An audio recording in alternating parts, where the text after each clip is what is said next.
Senin sore, Mujiran keluar dari Lembaga Pemasyarakatan Kalianda bersama pihak keluarga. Suasana haru terlihat saat Mujiran kembali berkumpul dengan keluarganya setelah lebih dari 3 bulan menjalani penahanan. Mujiran terharu karena banyak pihak memberikan bantuan dan dukungan hingga proses penangguhan penahanannya dikabulkan.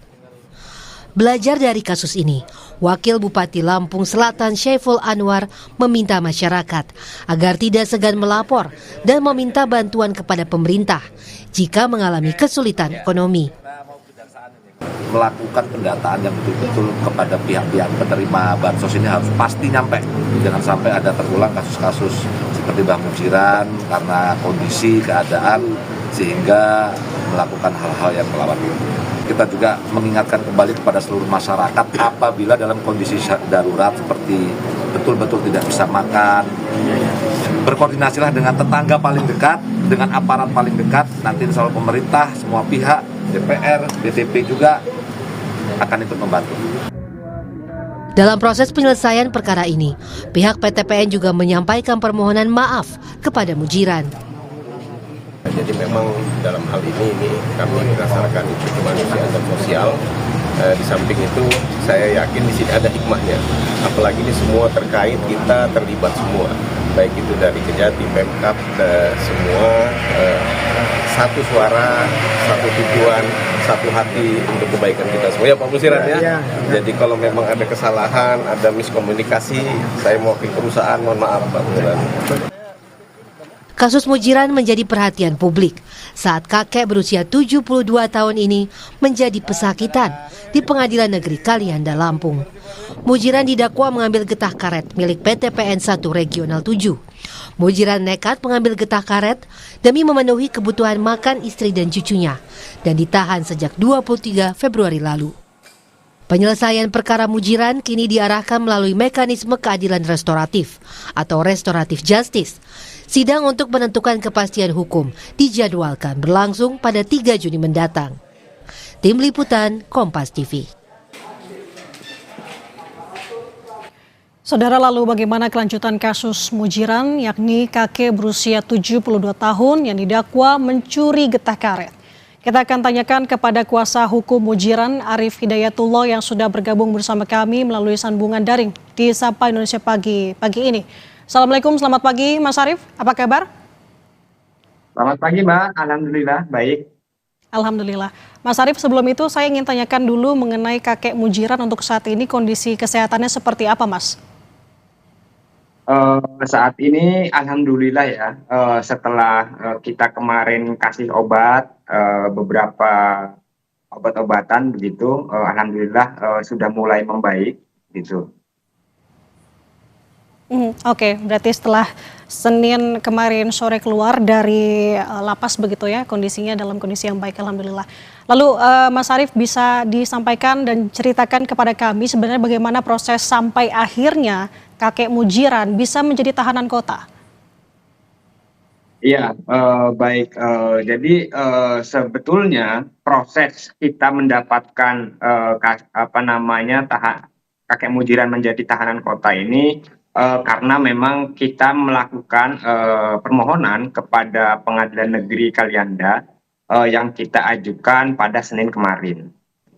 Setelah surat permohonan pengalihan penahanan itu kita ajukan kepada pengadilan pada hari Senin kemarin, kemudian sekitar pukul 13.00 itu majelis hakim mengabulkan dengan mengeluarkan penetapan yang pada pokoknya adalah kakek Mujiran beralih dari tahanan rumah tahanan negara lapas menjadi tahanan kota, begitu.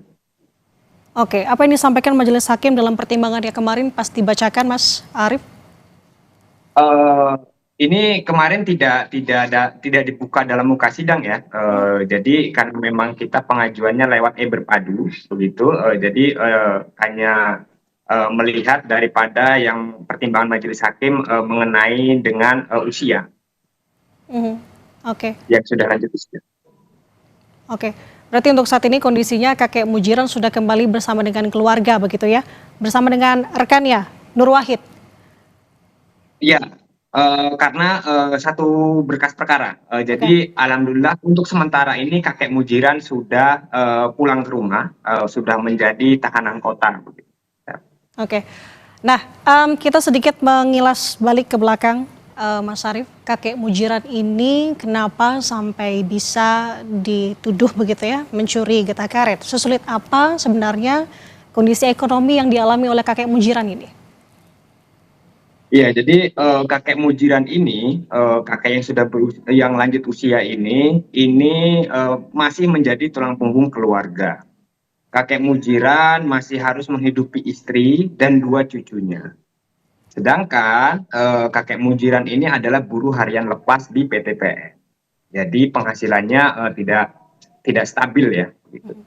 Sedangkan di sisi yang lain si cucu ini kan setiap hari juga membutuhkan susu begitu karena orang tua daripada kedua cucunya ini tidak berada di rumah gitu. Jadi memang betul-betul kakek Mujiran ini sudah lanjut usia, masih tetap menjadi tulang punggung keluarga, tapi dia juga tidak hanya berdiam diri di rumah, dia juga bekerja di perkebunan PTPN 1 Regional 7 di Bergen.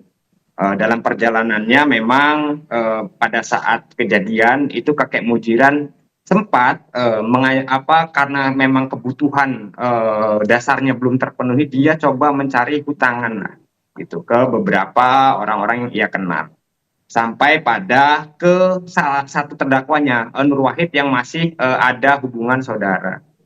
Kakek Mujiran meminta hutangan kepada Nur Wahid, namun Nur Wahid juga dalam kondisi yang sama, secara ekonomi tidak memiliki uang. Jadi kemudian terjadilah peristiwa di tanggal 22 Februari pada pukul 3 pagi itu. Kakek Mujiran dengan sangat terpaksa mengambil getah karet yang berada di perkebunan PTPN, terus kemudian tertangkap dan dibawa ke Polsek Tanjung Bintang. Begitu. Oke. Berarti memang sosok dari kakek Mujiran ini masih menjadi tulang punggung keluarga di usia yang sudah mencapai 72 tahun ini.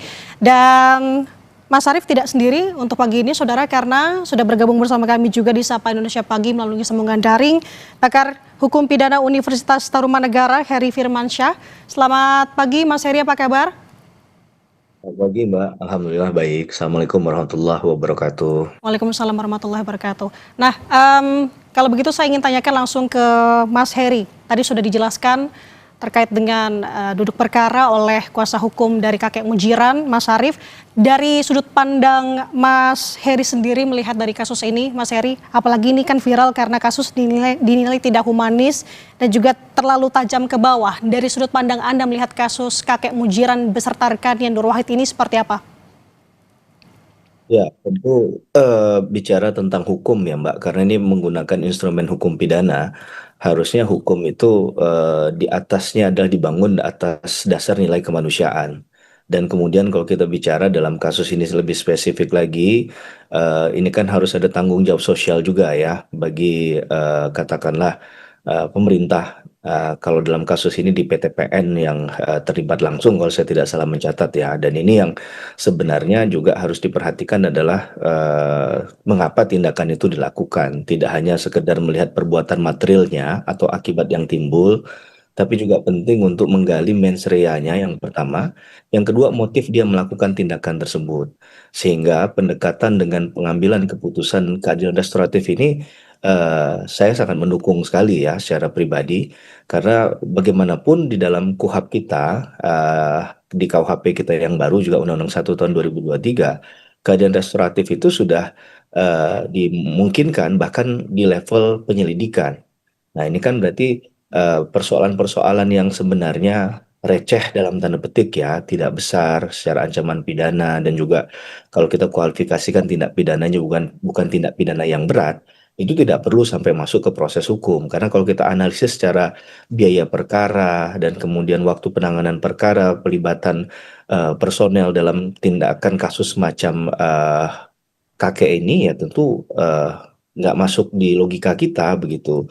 Dan situasi saat ini memang sedang sulit, bukan berarti membenarkan tindakan beliau begitu. Tapi ketika tindakan itu salah, penggunaan instrumen hukum pidana itu juga harus diperhatikan secara baik begitu ya, secara arif dan bijaksana penggunaannya.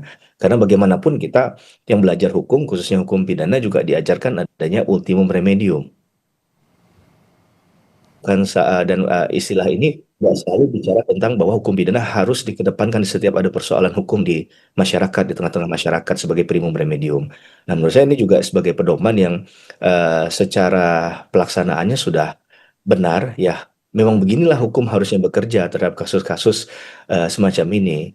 Bukan berarti dia harus tidak tegas kepada tindakan ini. Ini adalah tindakan yang konstitusional yang menurut saya memang layak diberikan kepada kakek tersebut begitu ya. Oke. Memang kasus ini mengarah penyelesaiannya menggunakan metode restoratif justice, Mas Heri. Kalau ditanya mengenai syarat satu kasus ini bisa diselesaikan melalui tahapan restoratif justice, itu sebenarnya apa saja syaratnya? Ya, tentu kita lihat dari ancaman pidananya ya, yang mungkin ini di bawah 5 tahun juga sebenarnya, dan juga kita lihat dari bukti yang dimiliki juga mungkin kan bukan banyak juga yang diambil oleh beliau ya. Kalaupun itu terbukti ada pengambilan barang tersebut, kemudian ada permintaan maaf, ada pengakuan, kemudian permintaan maaf itu juga dimaafkan oleh pihak yang mungkin dirugikan secara hukum tadi. Kalau lebih konkretnya mungkin secara legasi formil bisa dituangkan dalam satu perdamaian ya, perjanjian tertulis yang dibuat antar para pihak. Dan kemudian setelah dinilai oleh penyidik ini layak ya, maka hal tersebut menurut saya sudah secara formalistik ya sudah dapat dipenuhi. Nah, ini kan menurut saya sesuatu yang tidak perlu lagi diperdebatkan sebenarnya, dan ini bisa juga membuktikan bahwa keadilan restoratif itu bukan hanya sekedar jargon ya, bukan hanya sekedar tempelan dalam konteks undang-undang kita yang baru berkaitan dengan perkara pidana, tapi benar-benar dihidupkan lewat kasus-kasus semacam ini. Nah, tentu harapan kita kasus ini tidak akan terjadi kembali jika ada perbaikan ekonomi. Ya, sekali lagi kita bicara pada hari ini, memang keadaan ekonomi tidak hanya di Indonesia, mungkin di seluruh dunia terdampak ya, baik langsung ataupun tidak langsung dengan situasi yang terjadi secara global. Jadi ini juga bahan pertimbangan yang menurut saya juga harus dimasukkan dan tidak terpisahkan dalam pengambilan keputusan keadilan restoratif ini. Oke, nah Gitu, ini Mbak. pesan sebenarnya untuk pemerintah daerah, khususnya juga pemerintah pusat mengenai tadi perbaikan ekonomi yang bisa diambil dari kasusnya kakek Mujirin. Saya mau bergeser ke Mas Arief terkait dengan akhirnya bagaimana Mas Arief ini bisa mencapai titik kesepakatan untuk melalui proses restoratif justice begitu Mas. Apa kesepakatan yang dilalui oleh pihak dari Mas Arief di sini mewakili kakek Mujirin beserta dengan pihak dari PTPN? Iya, jadi proses kita mendapatkan perdamaian dari pihak PTPN ini sangat terjal ya, sangat susah begitu, sangat panjang. Kami berkirim surat kepada PTPN itu sejak tanggal 15 April 2026, begitu. Bahkan sebelumnya, pada saat di tingkat kepolisian, pihak kepolisian juga sudah mengirimkan surat perdamaian melalui rekomendasi daripada petunjuk jaksa di Kejaksaan Negeri Kalianda Lampung Selatan. Dari tingkat kepolisian sudah diajukan, pihak PTPN tetap bergeming. Kemudian juga pada saat perkara sudah P21, 15 April kami juga mengajukan kembali. Belum ditanggapi, 4 Mei 2026 kami kembali mengajukan surat perdamaian itu, tidak bergeming juga. Dia kemudian dibalas baru dibalasnya itu tanggal 8 Mei 2026 dengan isinya adalah mengikuti proses hukum yang berlaku. Artinya bahwa memang PTPN tetap tidak mau berdamai pada saat itu. Kemudian perjalanannya di hari Sabtu kemarin, kemudian Gubernur Lampung, Bapak Rahmat Mirzani Zausal, bersama dengan Kajati Lampung, Bapak Danang, begitu ya, mengatensi perkara ini. Begitu kemudian perjalanannya di hari Minggunya itu Bos Danantara juga berstatement kemudian gitu ya, yang mengecam PTPN karena melakukan sesuatu yang dipandang kurang manusiawi, begitu. Jadi kemudian perjalanannya adalah di minggu sorenya setelah pada maghrib, kami kuasa hukum berkomunikasi dengan pihak PTPN yang berkantor di Kedaton, Kota Bandar Lampung, bertemu di sana, kita berdiskusi, terbukalah komunikasi ini, begitu ya. Kemudian kami di sana menuliskan poin-poin perdamaian. Nah, lalu kemudian dalam perdamaian ini kemudian kita realisasikan juga di hari Senin, begitu.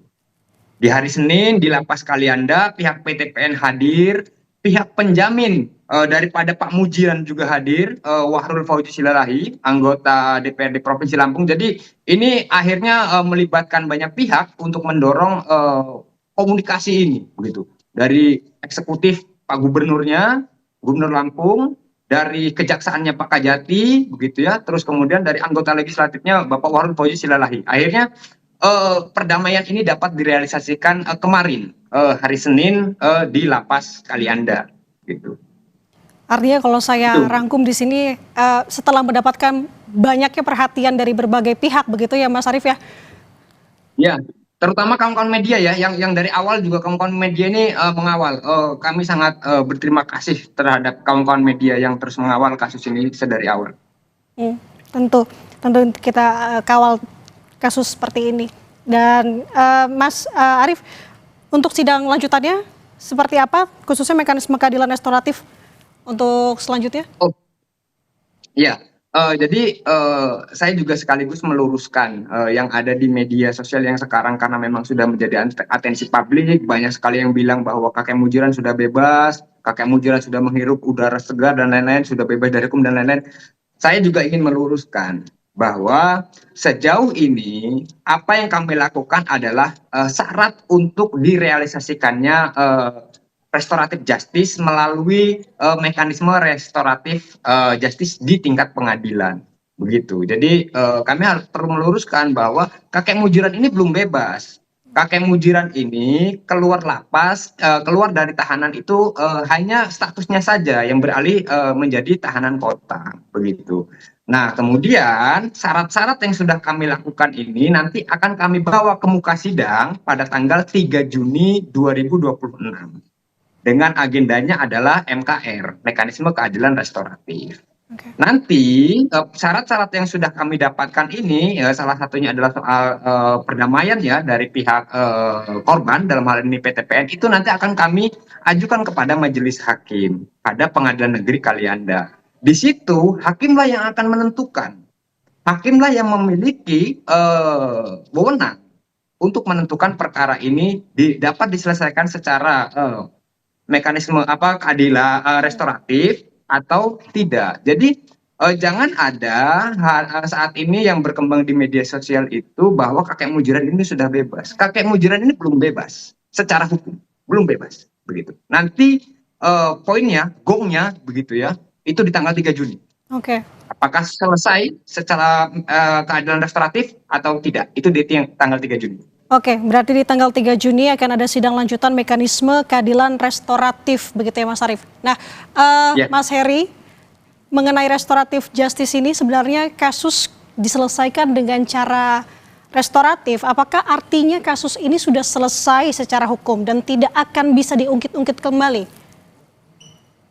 Ya, apalagi kasus ini sudah masuk ke tahap pengadilan ya Mbak. Malah sebenarnya buktinya sudah lebih sahih ya menurut saya. Kita kan juga teringat dengan, mungkin dulu belum mengenal istilah ini lebih dekat dengan keadilan restoratif, tapi di kasus Mbah Minah misalnya, yang pernah juga dituduh melakukan pencurian, kemudian diproses dengan menggunakan pasal pencurian, itu juga ujung-ujungnya dibebaskan ya oleh hakim. Jadi saya melihat bahwa kasus ini tidak akan jauh dengan diputuskan melalui keadilan restoratif pastinya. Tinggal menunggu waktu saja. Memang karena hukum acara itu memang agak legalistik formil ya Mbak, apalagi sudah pada tahap pengadilan ini kan sudah ada agendanya tertentu. Tapi mengingat bahwa orang itu tidak boleh juga dia ditahan berdasarkan sesuatu yang sebenarnya tidak ada alasan hukumnya lagi misalnya kan. Nah, ini kan jadi satu bentuk kezaliman baru ke depan kalau memang harus kemudian masih dilakukan proses persidangan yang lama nantinya atau tetap masih ingin dibuktikan dan lain sebagainya. Karena ini sudah dicukupkan dengan adanya perjanjian perdamaian tadi ya yang sudah dibuat antar para pihak. Berarti ada pihak yang memberikan maaf, ada yang pihak yang meminta maaf terhadap perbuatan itu dan case is closed gitu. Karena kalau melihat dari buktinya sekali lagi motif dia melakukan perbuatan itu kan juga sebenarnya very clear di sini ya, bukan untuk kemudian memperkaya dirinya begitu, tapi ini hanya desakan kebutuhan ekonomi. Sekali lagi yang kita garis bawahi bukan berarti membenarkan tindakan apapun ya terhadap perbuatan mengambil barang milik orang lain tadi, tapi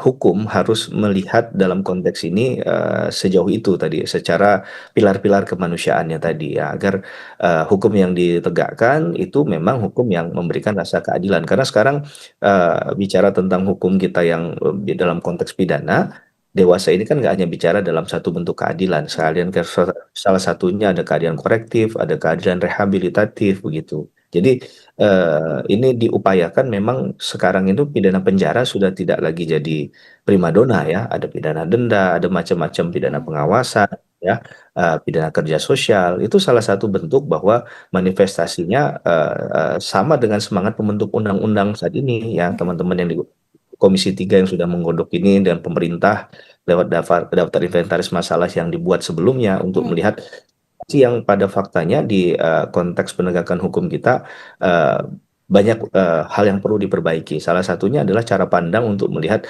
tidak semua kasus itu harus berakhir di pengadilan gitu dan kemudian harus pidana penjara misalnya. Apalagi kasus ini secara jelas ya ini sebenarnya juga jadi tanggung jawab sosial ya, sekali lagi tanggung jawab sosial bagi perusahaan di sekitar tempat warga sekitar yang seharusnya bisa juga memberikan atensinya terhadap mereka yang hidup di sekitar tempat tersebut ya, karena mereka bagaimanapun kan juga mungkin perlu secara kehidupan sosial juga diperhatikan tadi, apakah ya, kerjaan ataupun bentuk yang lainnya bagian dari kebijaksanaan perusahaan nantinya. Oke, saya tangkap apa yang disampaikan oleh Mas Heri di sini sebenarnya banyak hal yang bisa kita cermati khususnya dalam kasus kakek Mujirin ini. Tentu harapannya kita akan terus kawal kasus ini dan kasus serupa tidak kembali terjadi.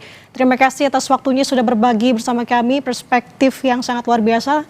Pakar Hukum Pidana Universitas Tarumanegara Heri Firmansyah dan juga ada kuasa hukum dari kakek Mujiran Arif Hidayatullah.